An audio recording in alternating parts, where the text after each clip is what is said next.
Hey, what's going on? It's Sunday, June 8th, and it's about 106 degrees out here, so I'm a little sweaty, but I want to talk about Arizona shooting and going out to the desert. There's a couple of people that I follow, a couple of gun tubers, like Mud Gunner, who's out here in Arizona, Administrative Results, I think he's out here too. Reno May, he's in California, I believe. Mr.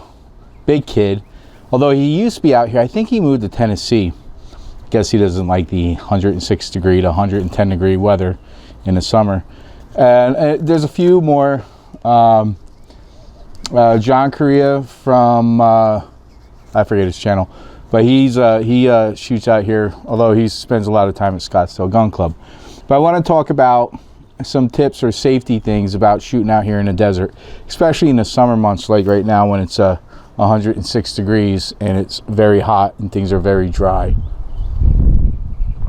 So the way it works out here is you have BLM land, a Bureau of Land Management, and it is federally owned property, and pretty much anything can go on out there, and it's not really monitored too much. There's not a lot of restrictions to it. The idea is it's land in the middle of nowhere, in the middle of the desert, sometimes in the middle of the mountains.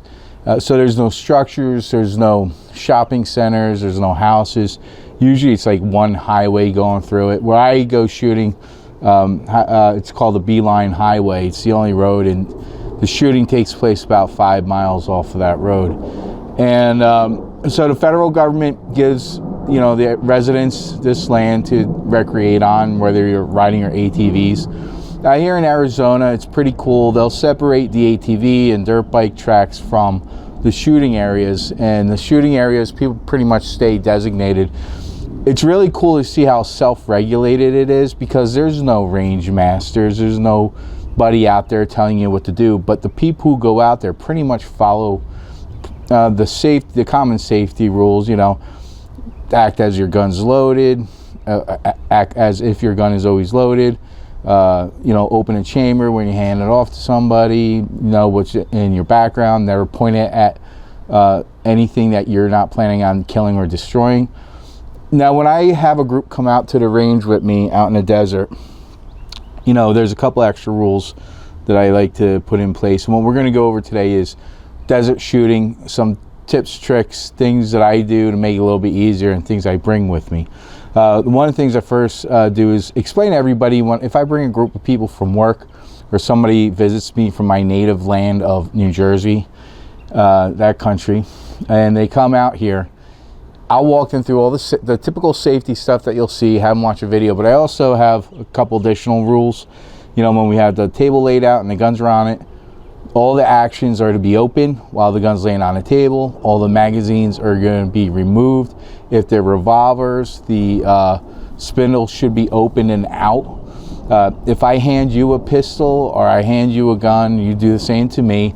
You hand it with the butt facing the person you're giving it to, the gun pointing down, and the action open, so the person taking the gun can actually look and visually see that the action is open, stick their finger in there and make sure that it's not loaded until they're ready to load it.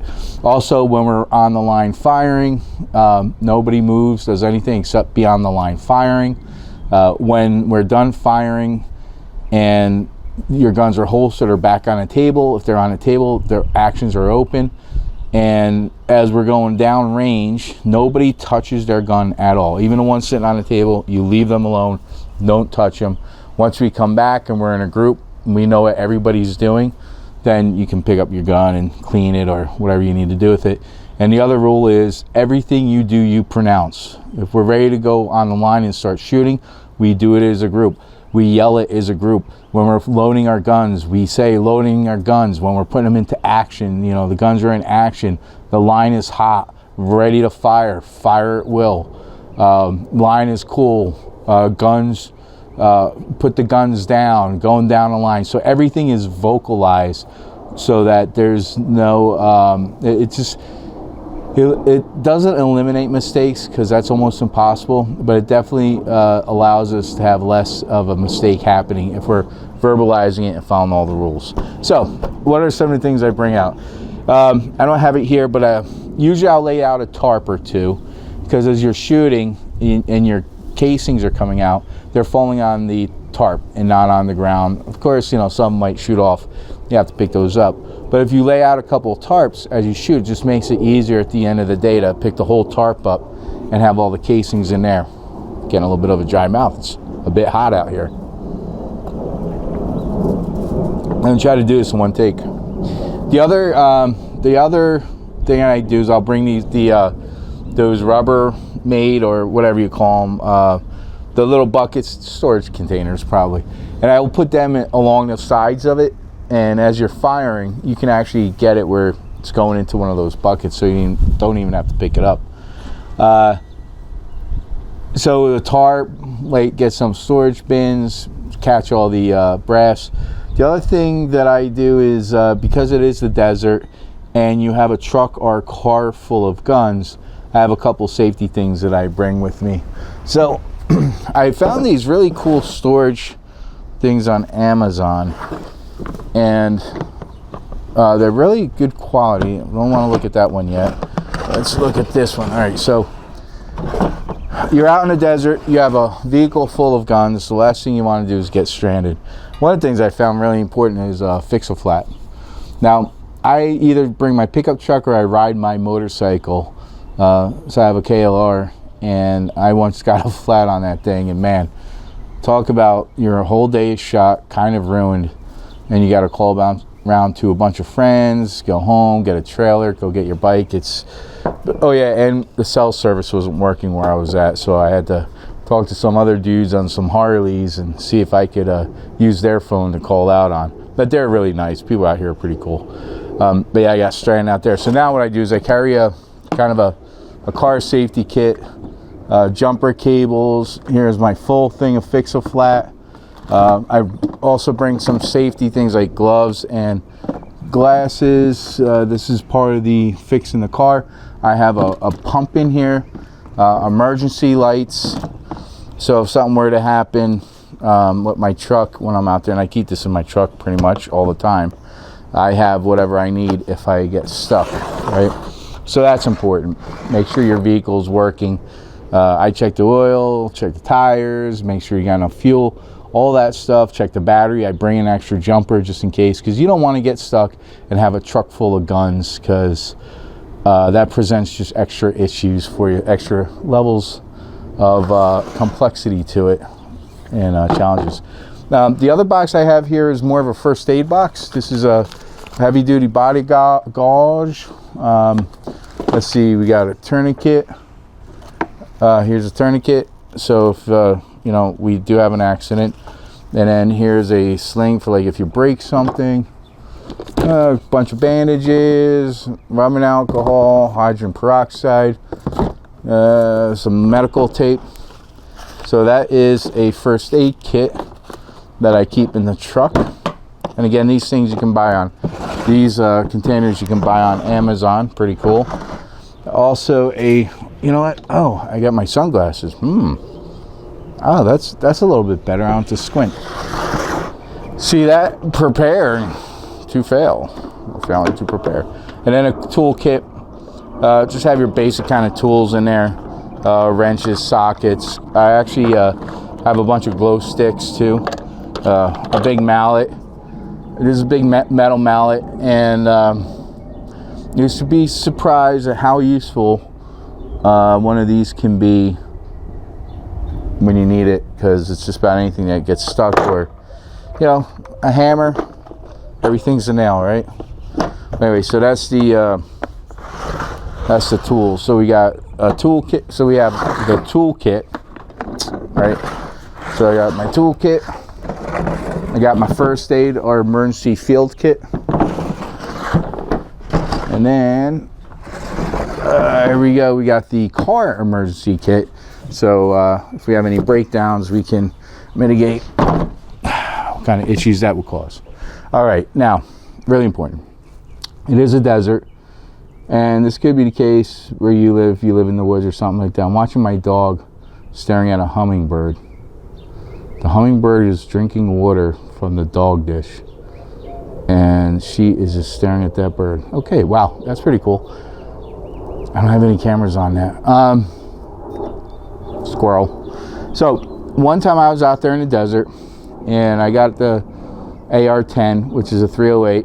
I'm shooting, and then I notice in this dry desert, all the grass is dry. The next shot I take, it's a tracer round, and I just see the burning sulfur going down range and hitting the target, and then just like breaking up. And man, I jumped up and I started running. I grabbed one of these. I bought 2 of these, and I keep them in my truck. Now I ran down the into the shooting area with one of these little things. Now I was able to extinguish this tiny fire that started, but I wasn't able to chasing pigeons, I mean squirrel. So this is it's a little canister of water that you can use to squirt. It's not very powerful, as you can see. It's made for chemicals, I think, too. It's a class A and B. Not really powerful, but it did the job that day, and we got the little tiny fire out. But then I got to thinking, man, what if the fire grew a little bit bigger? I didn't run out there in time as the grass is starting to catch. So I ended up buying one of these. Now these are kind of cool. They're refillable. It's a water. I was gonna say a water cannon, almost, but it's a water fire extinguisher, and you can actually reuse them, and really easy. This thing at the top here, this unscrews, the handle part comes out, fill it with water, and then you use a regular tire gauge to pressurize it, and we're off to the races. And I'll just show you how this thing is much more powerful. I'm going to shoot the dog. So it's a lot more powerful than and this is just regular water. Here, let's see. So definitely a lot more powerful than the other one, and it holds 2.5 gallons, I think.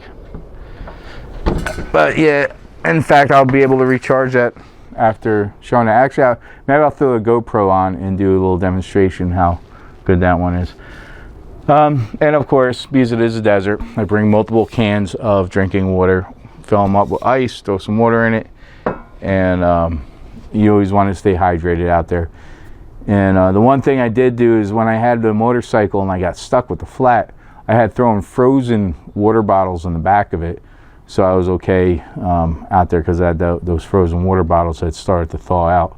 But anyway, so when you're going out here and you're shooting out in public, or you're shooting out in the desert, and this is geared more towards desert shooting, you want to make sure you're prepared. Really important thing is make sure you got some fire suppression, because it's, I think it's overstated, or it's a little embellished about the idea that shooting causes sparks and, could start a fire. Most of these bullets are made out of lead, and they have a thin copper casing on it, and you don't really see them sparking. And even if they do spark, whatever that's supposed to mean, it's not enough to start a fire. But you do get some idiots that will they'll take paint cans and put a little flare on it, and then they'll shoot at that because they want to see it explode. Or that numbnuts that started that big fire with the reveal party, and he used tannerite, and that started a fire. Or you just get somebody like me who does something stupid and accidentally mixes in a tracer round with their regular bullets, and that ends up starting a small fire. But anyway, fire suppression stuff, really important. Make sure you clean up all your casings when you're out there. If you bring food, clean up after yourself. Keep the desert clean. If you bring a computer, a TV, or something like that, you're going to shoot out there, pick it up and bring it out. Because what happens is, at some point, if the BLM, the people who actually do go out there, are the groups that do clean it up, because somebody's going out there and cleaning it up, they're going to get sick of that, and the state's going to be like, okay, no more shooting.